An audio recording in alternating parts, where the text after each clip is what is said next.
Les discussions du soir. Les discussions du soir, chaque mercredi, Lélie Anvar explore les spiritualités du monde entier, leur littérature et leurs arts sacrés. De quel Dieu parlons-nous quand nous évoquons cela que bien légèrement nous prétendons définir, adorer ou nier ? Dieu le Père, le Tout-Puissant ou le Miséricordieux, le Dieu Premier Ministre des hommes préposé aux objets trouvés, la déité de Maître Eckhart, l'être nécessaire des philosophes, le bien suprême de Socrate, l'un, le multiple, masculin, féminin, de forme humaine ou animale, le Dieu résolument mort de Nietzsche ou la source de vie des soufis. Comment s'y retrouver, comment se retrouver ? Comment trouver la vérité sous l'amas de nos connaissances et de nos méconnaissances ? Quel chemin prendre ?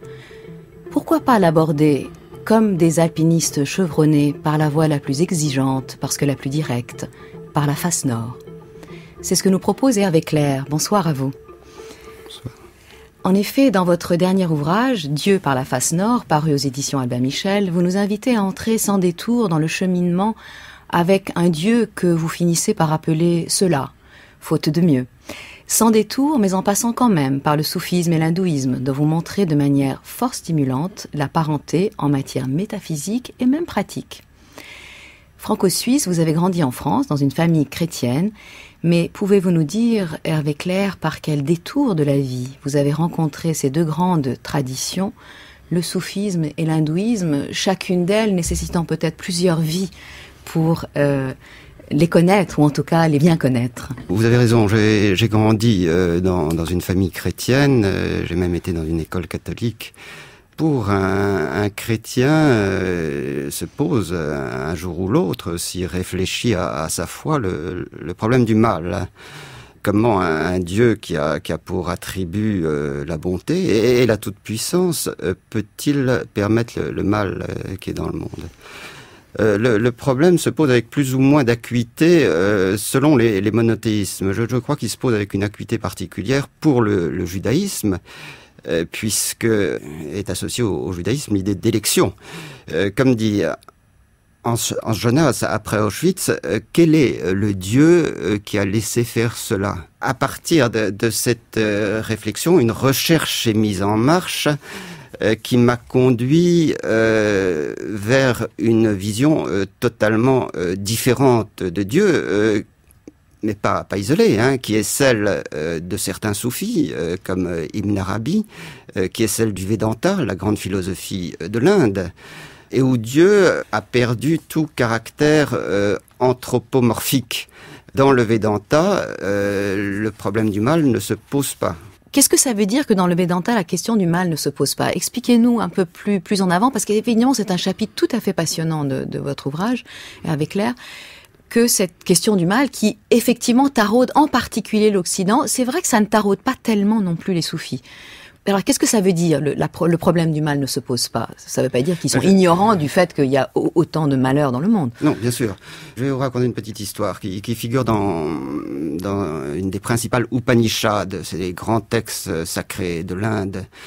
Celle-là s'appelle la Chandogya Upanishad. C'est un jeune brahmane qui revient de l'école des brahmanes, où on forme donc les prêtres de l'Inde. Après 12 ans passés dans cette université, il retrouve son père et il est un petit peu arrogant. Il a l'air de tout savoir sur tout. Son père l'interroge et comprend très vite que son fils n'a aucune idée de ce qui justifie la fonction de brahmane et qui nourrit les Upanishads et que l'Inde appelle le brahman ou l'absolu. Alors il décide d'initier son fils. Et il lui montre les signes qui sont dans la nature, dans les cœurs. Il lui montre cette louange universelle qui s'élève du monde. Il essaye aussi de lui montrer qu'il y a face à la nature une disposition non pas de maîtrise comme en Occident, mais de connivence. Et à la fin du processus initiatique, qui prend peut-être plusieurs jours, il lui demande d'apporter une figue. Le fils lui apporte la figue, il dit ouvre la figue, qu'est-ce que tu vois dedans ? Je vois la chair de la figue et des petits pépins. Ouvre un de ces petits pépins, qu'est-ce que tu vois ? Il n'y a rien, père. Et là, le père établit son fils dans la grande confrontation, la fin de l'initiation. Ce rien, ce vide, qui est partout, tu l'es, tu es cela. C'est la grande parole de l'Inde autour de laquelle se forme la philosophie du Vedanta et qui pour nous est Dieu, mais sans aucun attribut. Dans cette perspective, dans cet éclairage, le problème du mal ne se pose pas. Il y a l'ouvert dans les choses, un ouvert infini, face auquel le mal, et là je reprends une formule de Hannah Arendt, le mal est un phénomène de surface. Ou en tout cas fait partie du grand tout, c'est-à-dire ça fait partie de l'ensemble. C'est un jugement humain que de dire il y a du mal donc et d'en tirer des conséquences métaphysiques. Bien si sûr, j'ai bien compris. Vous avez raison. Et est-ce que c'est en relation avec ce que vous dites aussi très justement sur notre relation comptable aux choses, c'est-à-dire que nous voulons toujours mesurer. Alors vous accusez d'ailleurs beaucoup Descartes d'être le grand Manitou de cette façon de mesurer les choses et le monde. Oui. Et au fond, est-ce que le mal n'est pas aussi une façon de mesurer je sais pas, l'absence du divin, ou j'ai l'impression qu'il y a un lien entre le reproche que nous faisons à Dieu en Occident du mal qu'il y a dans le monde et notre façon de vouloir tout compter. Oui, d'un autre côté, on pourrait dire que le mal est des mesures, mais Descartes a cette approche comptable du réel qui a essaimé et qui est fondamentale dans notre société, qui est une société comptable, une société marchande.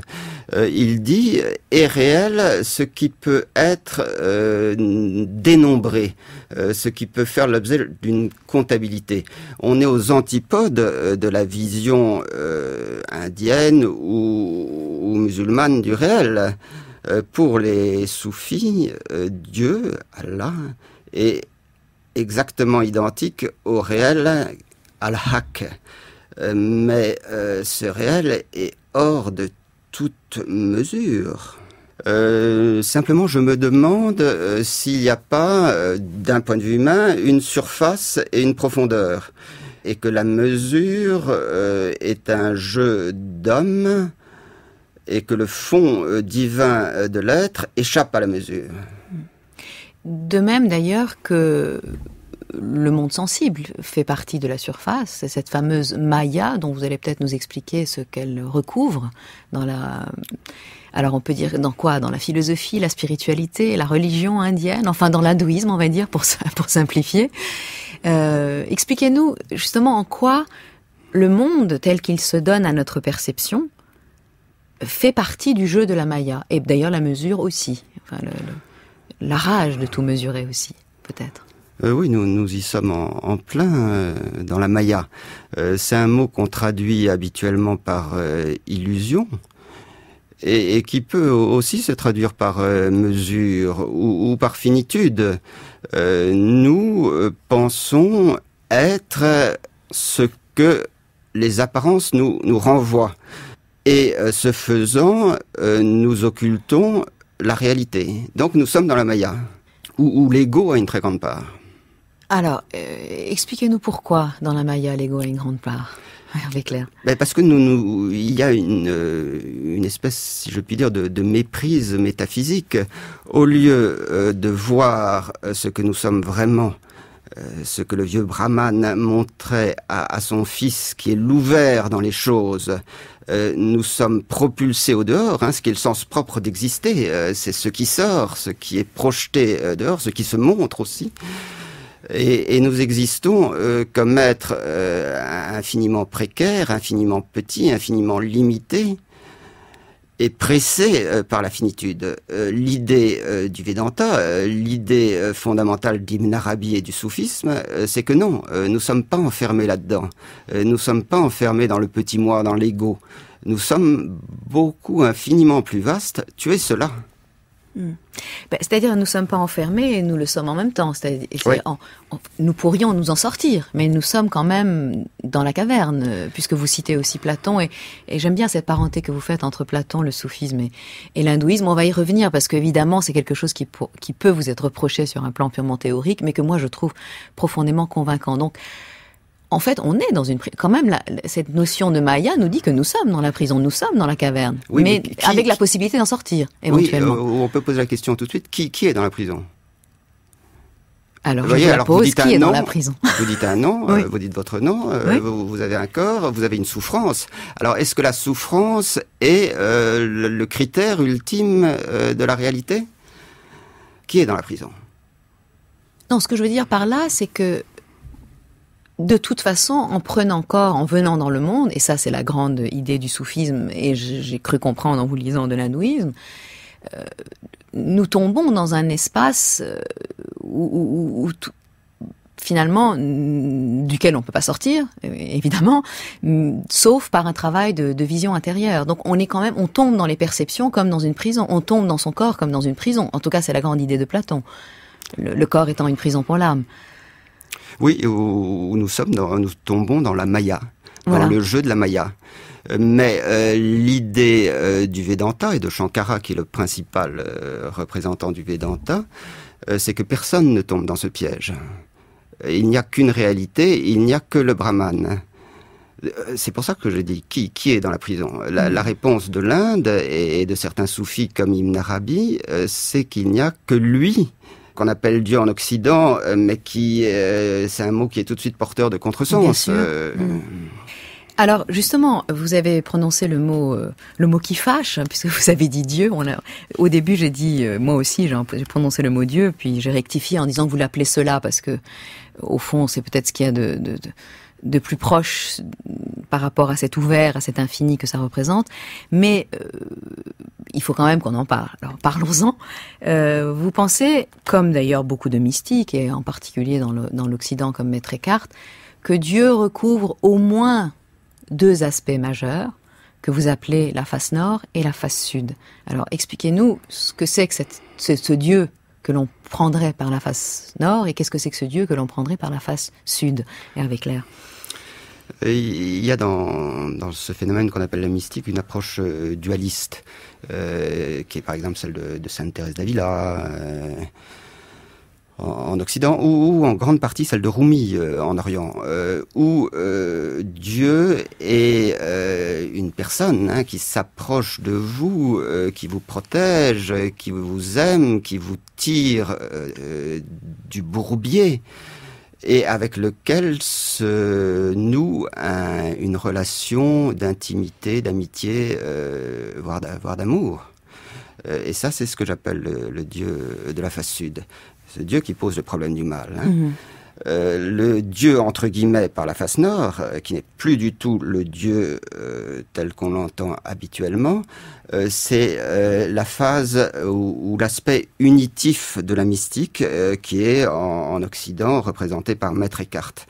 Je voudrais vous citer une anecdote pour bien montrer à quel point cette face nord est éloignée de la face sud.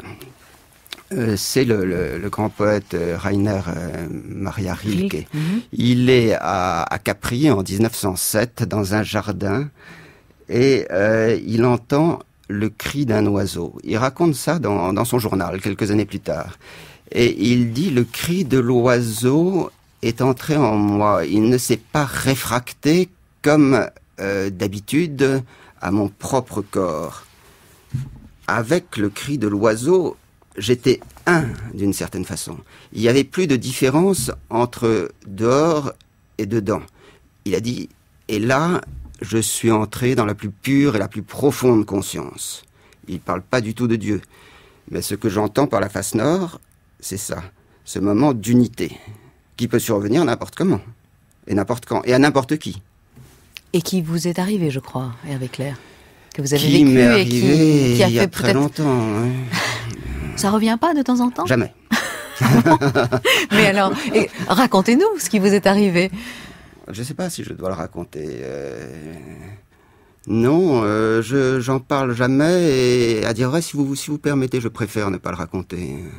Oui, alors c'est ce qui m'a vraiment beaucoup intéressé, beaucoup touché dans votre livre, c'est que vous ne parlez pas de vous, sauf à de très rares exceptions près, mais finalement, vous parlez quand même infiniment de vous, dans le sens où on sent chez vous ce désir, cette même plus qu'un désir, cette foi profonde dans l'unité des choses, du monde, des êtres, du réel, Et vous essayez d'en rendre compte à travers une analyse des différentes traditions, de ce qu'ont dit les grands maîtres, etc. Ce qui est un peu la démarche que nous avons ici à cette antenne, c'est-à-dire d'essayer de voir comment toutes ces traditions finalement mènent à un point que je pourrais appeler le point d'unicité. Est-ce que vous seriez d'accord pour dire que finalement ce qui anime votre quête, c'est cette unicité Bien sûr. de l'être, Bien sûr. pour l'appeler d'un grand mot, Hervé Clair? Bien sûr. Et vous parlez des religions, mais je crois que c'est aussi à l'origine de la philosophie. C'est ce qui donne le coup d'envoi de la philosophie en Occident.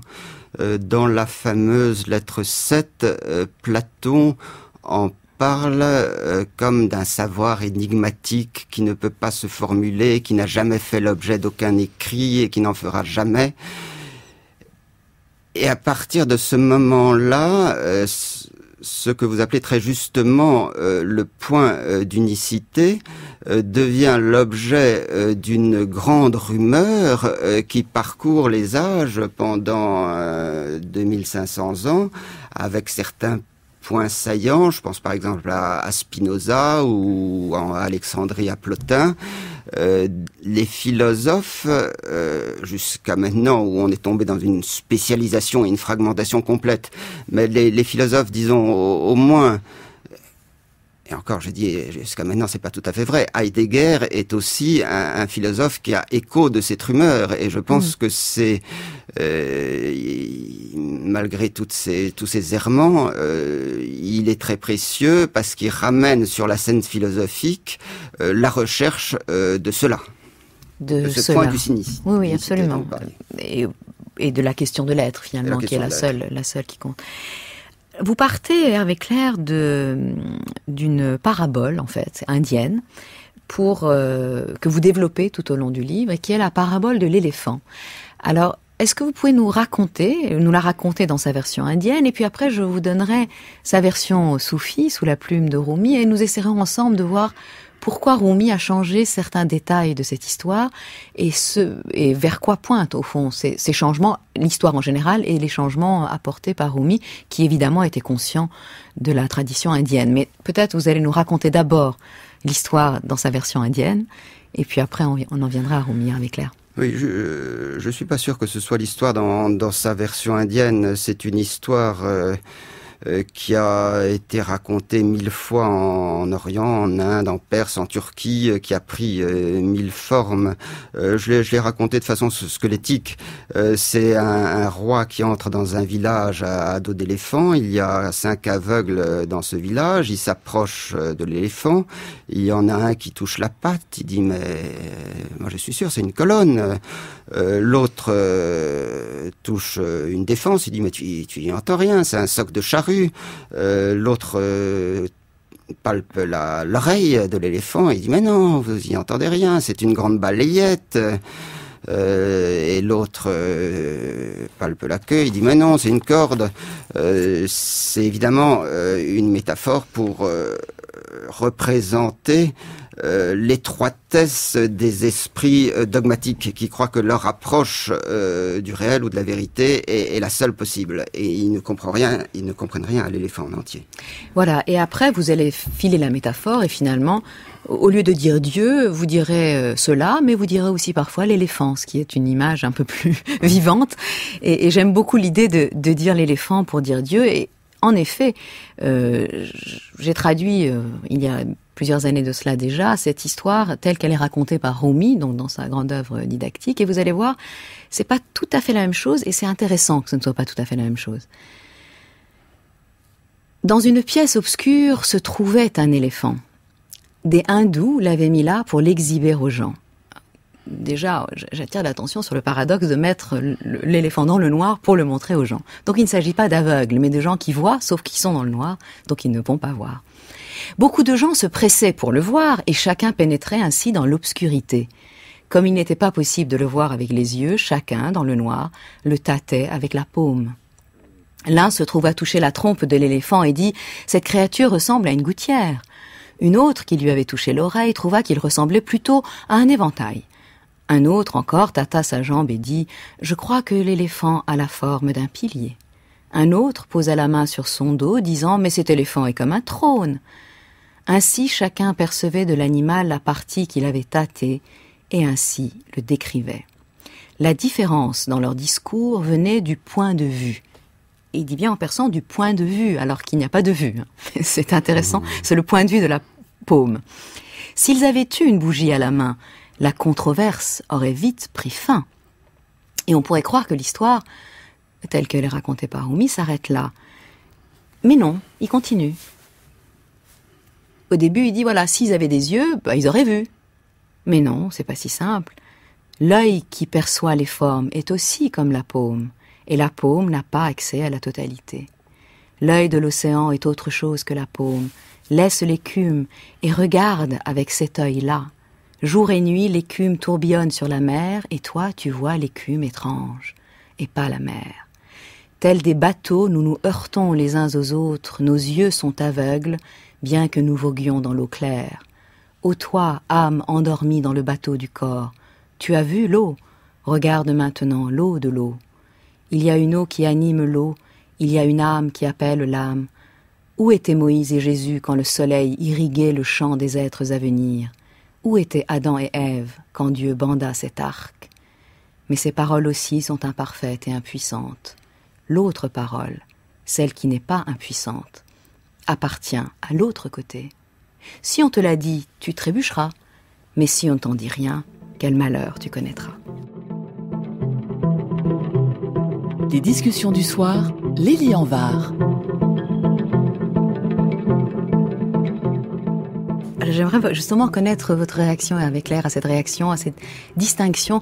J'ai l'impression qu'il y a beaucoup de choses dans ce texte qui sont en écho avec ce que vous écrivez, à la fois aussi dans ce dialogue entre l'Inde et le soufisme. Oui, c'est la même substance que l'histoire que je racontais, mais dite de façon magnifique par vous et par Rumi. Je suis farouchement contre toutes les formes d'intégrisme.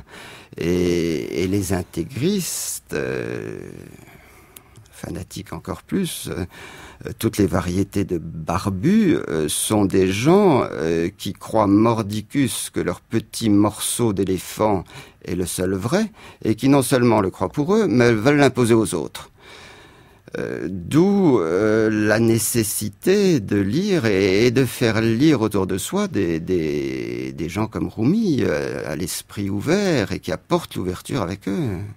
Oui, alors ce que vous expliquez aussi, et là, vraiment, je dois vous remercier beaucoup avec Claire, parce que par les temps que nous vivons, je pense que votre livre est vraiment salutaire.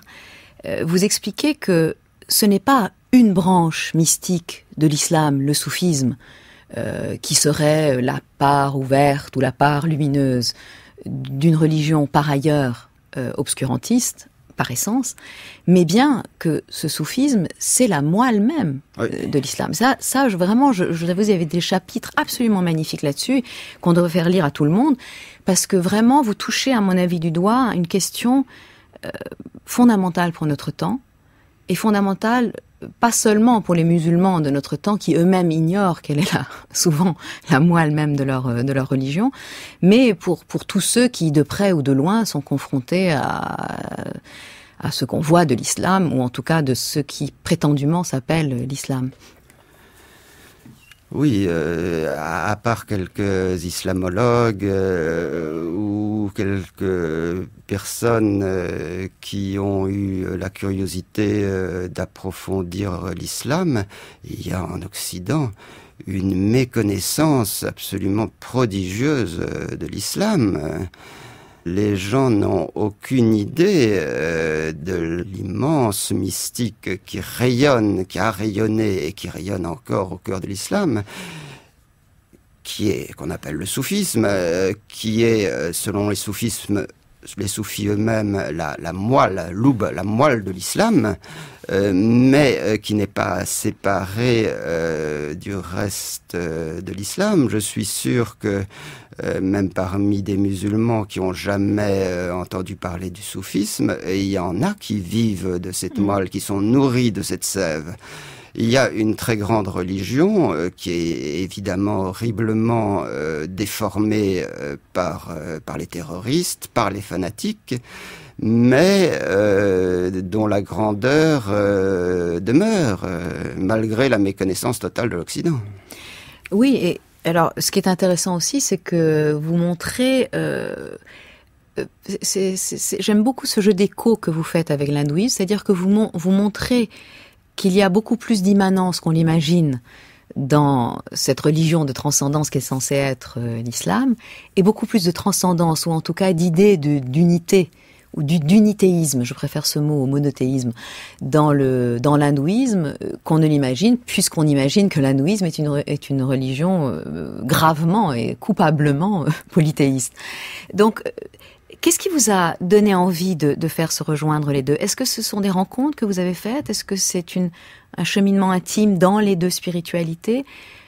Je suis profondément persuadée de ce que vous dites, mais je ne vous cache pas que beaucoup de personnes à qui j'ai parlé de votre livre m'ont dit « mais c'est scandaleux, comment on peut dire que l'hindouisme est un unitéisme ?» Enfin, moi je suis profondément d'accord avec vous, mais d'où vient cette idée, d'où vient cette envie, ce désir, cette évidence, j'ai envie de dire, Hervé Clair? Je voudrais juste développer la question du polythéisme. Oui, bien sûr. C'est encore une idée reçue en Occident que l'hindouisme est un polythéisme. Même un grand indianologue comme Danielou a écrit un livre qui s'appelle le polythéisme hindou. C'est vrai qu'il y a un polythéisme en Inde, puisqu'il y a des milliers de dieux. Mais fondamentalement, le réel, dans la philosophie indienne, issu des Upanishads, est un, et il s'appelle le Brahman. Donc, l'hindouisme est foncièrement un monothéisme. Si, du moins, on accepte cette idée que le Brahman est identique à ce qu'on appelle Dieu en Occident. Mais je vois pas comment il y aurait plusieurs ouverts, plusieurs ciels. Comment il peut y avoir plusieurs uns? Comment il peut y avoir plusieurs uns, exactement. Et pour arriver à la seconde partie de vos questions, c'est là que se rejoint l'islam dans sa pointe et l'hindouisme dans sa pointe qui est le Vedanta, c'est dans l'affirmation de l'unicité de l'être, qui est une affirmation qui passe dans la Shahada. Il n'y a pas d'autre Allah qu'Allah, c'est-à-dire il n'y en a qu'un, et qui est aussi dans le Vedanta, où l'être est dit, le Brahman est dit sans second. On a au sommet, à la cime, deux visions du monde qui se rejoignent, qui sont exactement les mêmes, et ce ne sont pas des affirmations, ce sont des expériences qu'ont fait certains maîtres et dont ils nous font part. Et comment vous en êtes venu? C'est-à-dire que votre connaissance a l'air d'être plus d'expérience ou de rencontre que purement livresque, même si bien sûr il y a des références livresques, mais on a quand même le sentiment que vous avez rencontrer des êtres qui vous ont fait comprendre, fait toucher de l'âme, si je puis dire, ce réel, Hervé Clair. J'avais un ami mais alors j'étais adolescent, qui avait une grande passion pour l'Inde et qui me l'a transmise. Et puis après, il y a eu cette expérience dont je vous ai parlé de confrontation avec la réalité. Et après, un très lent cheminement pour essayer de mettre des idées qui étaient complètement en bataille, en pétard, si je puis dire, en ordre. Mais j'ai pas rencontré un maître ou quelqu'un après qui m'ait aidé. Ah oui, donc c'est vraiment un cheminement que vous avez fait, sauf au Pakistan, je crois, vous avez eu un compagnon de route, si je puis dire, dont vous parlez dans votre livre. Non, c'est pas vraiment un compagnon de route, c'est un jeune Anglais que j'avais rencontré, remarquable sur bien des plans, immensément cultivé, beaucoup plus que moi, et qui s'était converti à l'islam.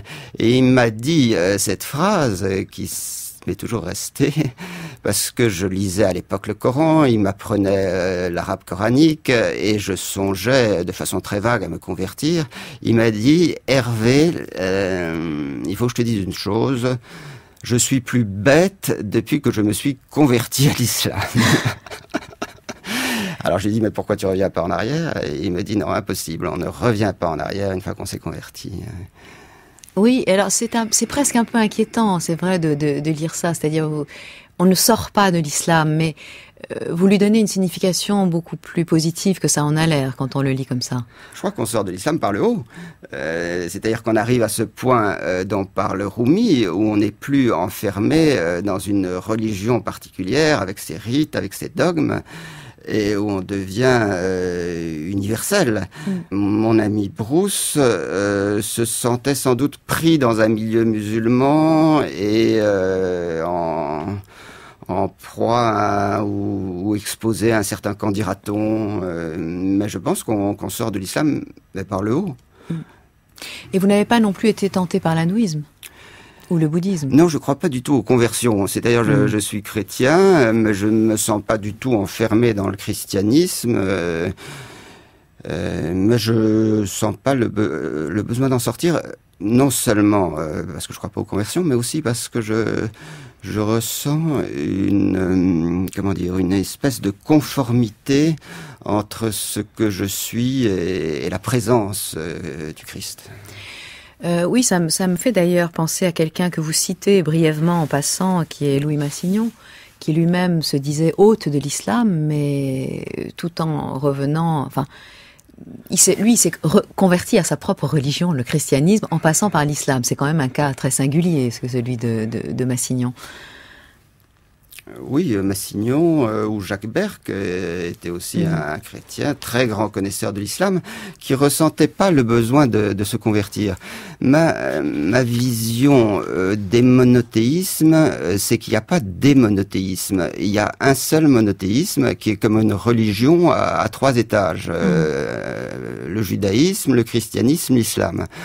Des gens veulent vous empêcher de circuler d'un étage à l'autre, ils disent c'est pas possible, ce sont des visions du monde totalement différentes. Mais moi, et des gens évidemment infiniment supérieurs à moi à tous les points de vue, comme Louis Massignon, savaient très bien qu'on peut passer d'un étage à l'autre et qu'on a tout à y gagner. Oui, et en réalité, si je vous ai bien lu, finalement la conversion n'a pas de sens, parce que se convertir, ça veut dire...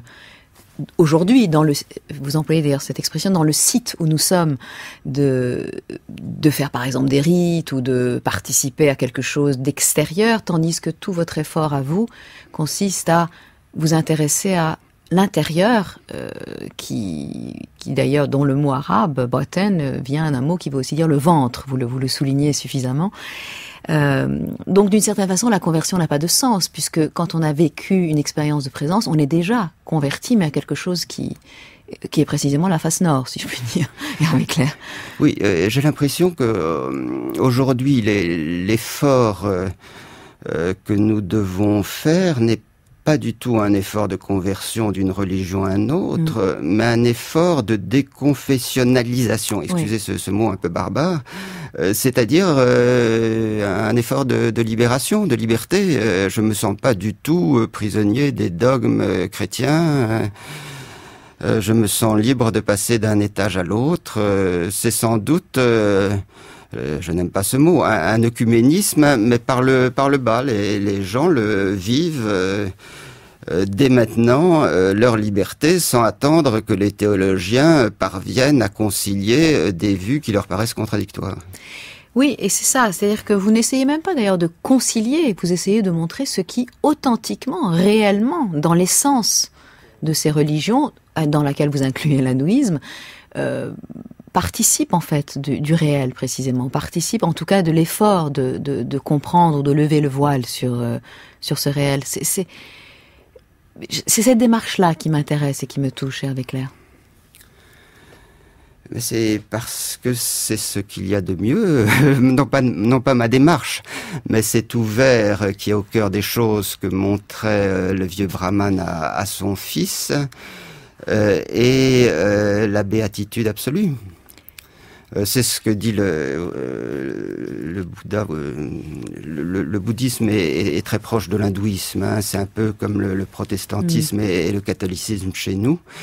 Dans le bouddhisme, le Brahman, l'absolu, est appelé nirvana.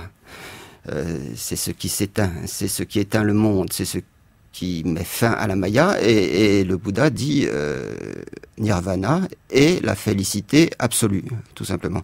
Donc ça m'intéresse extrêmement, pour plein de raisons. Oui, j'imagine.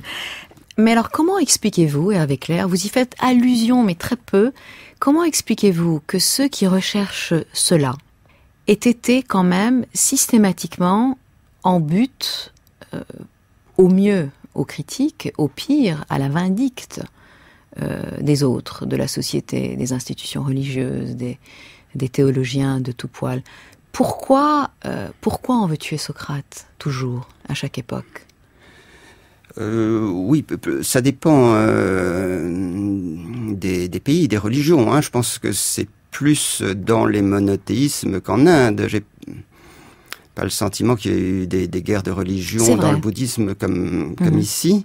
Je crois que c'est tout simplement parce que ces mystiques qui cherchent l'unité du réel entrent en collision frontale avec le dogme.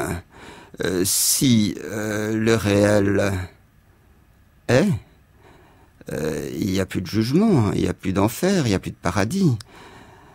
Il n'y a plus de bien, il n'y a plus de mal, il y a juste la plénitude qui n'a jamais cessé d'être. Les ennemis de cette façon de voir, qui sont tous les religieux dogmatiques, épinglent des étiquettes. Ils disent c'est du panthéisme, c'est le monisme, et aussitôt avec ces étiquettes, on croit en avoir beaucoup dit.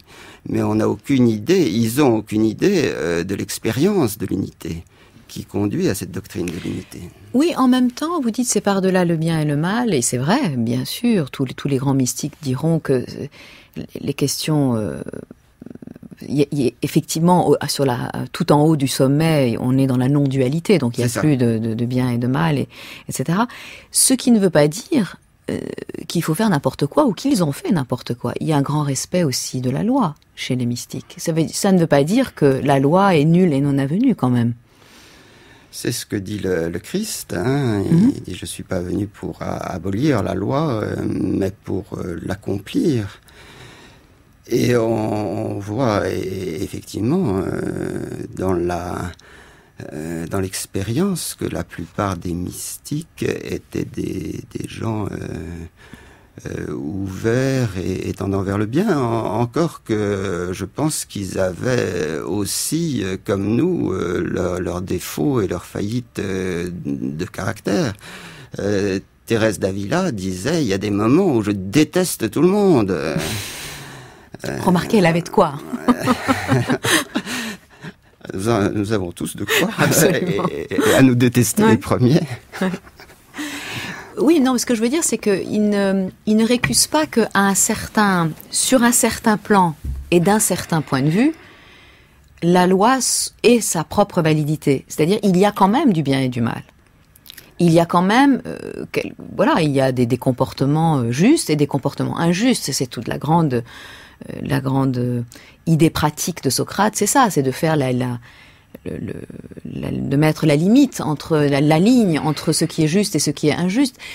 Mais ça ne veut pas dire néanmoins qu'il n'y a pas d'unité. C'est ça qui est difficile à penser. Voilà, si vous voulez dire que Mère Teresa ou Saint Vincent de Paul est dans une attitude plus juste que Hitler ou Pol Pot, je suis d'accord avec vous. Mais comme vous disiez au départ de notre conversation, ce bien et ce mal sont repris dans une unité, dans un réel. Ils font partie d'un réel qui est unique.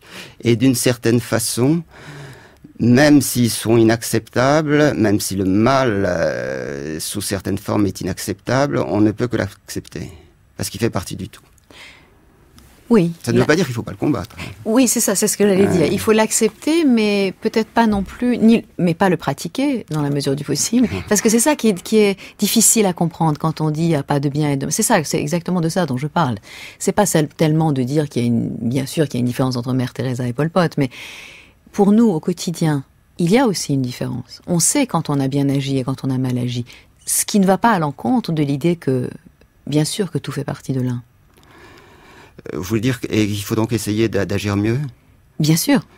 Je suis d'accord, et en même temps, parce que je suis plus âgé que vous, j'ai une certaine désillusion de ce point de vue-là. J'ai pas l'impression, sur un plan moral, sur le plan du bien et du mal, de m'être beaucoup amélioré. Malgré les efforts que j'ai faits.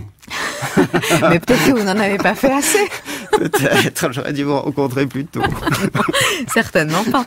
Mais ce que je veux dire, c'est que on a quand même l'impression que quand vous parlez de cet un, de ce réel, de la rencontre, de la présence, ça ne peut quand même pas être déconnecté d'une certaine façon de vivre. Après tout, ce que nous sommes au monde, notre rapport au monde, ne peut pas ne pas être déterminé par une forme ou une autre de métaphysique.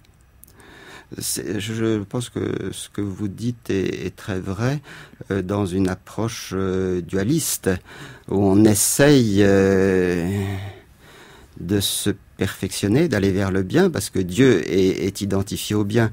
Mais si on se place dans une perspective unitaire, je crois l'expérience de la réalité peut tomber sur un voleur aussi bien que sur un saint. Il n'y a pas de règle.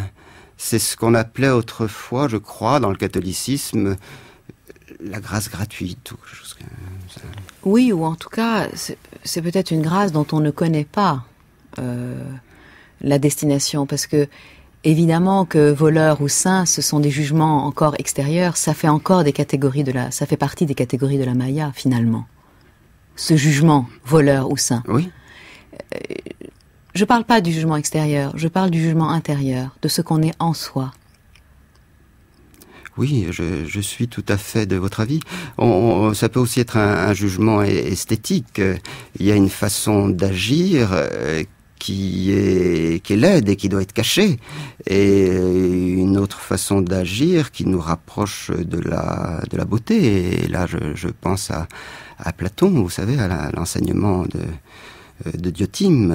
On commence à voir la beauté dans les corps, puis on la voit dans les âmes, puis on la voit dans l'univers, et à un certain moment, on bascule dans un océan de beauté qui est cet un dont nous parlions tout à l'heure.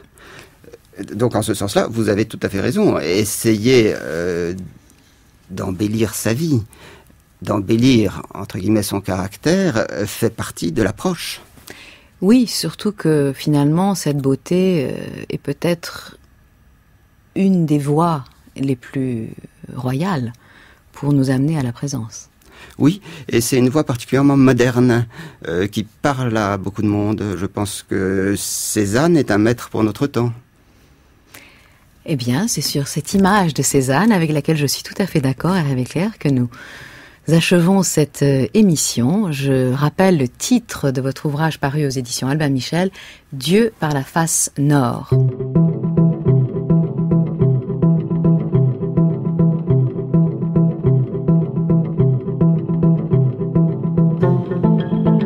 C'était les discussions du soir par Lélie Anvar, attachée de production Thierry Beauchamp, réalisation Clotilde Pivin, prise de son Philippe Thibault. Très belle fin de soirée à tous.